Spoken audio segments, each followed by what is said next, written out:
14 বছরে 54 লক্ষ পলিসি হ্রাস পেয়েছে। আমাদের কাছে 24 সনে আমরা 24,852টা কমপ্লেইন পেয়েছি কোম্পানিগুলোর বিরুদ্ধে। এই 24 সনে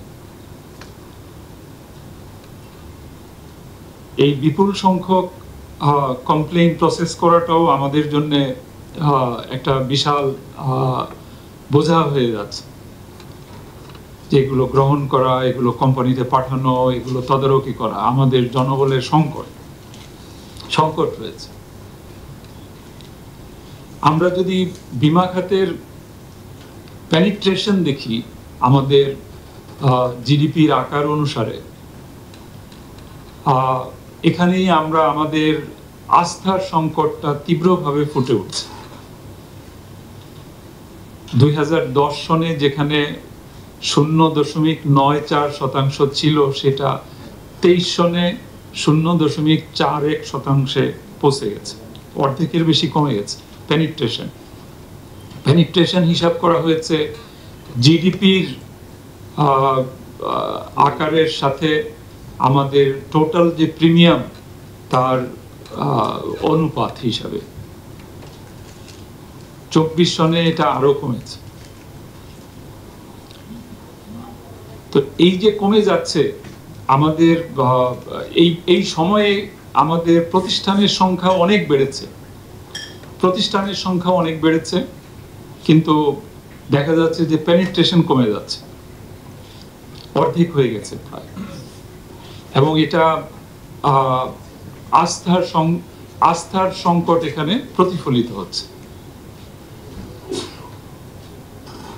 তো এখন এই যে আস্থার সংকট যেটা তৈরি হয়েছে এবং বীমা খাতের যে পরিধি দিন দিন হ্রাস পাচ্ছে, এখান থেকে উত্তরণের পথ হিসেবে আমরা কিছু সংস্কারের প্রস্তাবনা উত্থাপন করেছি। আমরা সংস্কার করে ফেলিনি, আমরা সংস্কারের রূপরেখা দাঁড় করিয়েছি। এই রূপরেখা এটা অবশ্যই চূড়ান্ত নয়,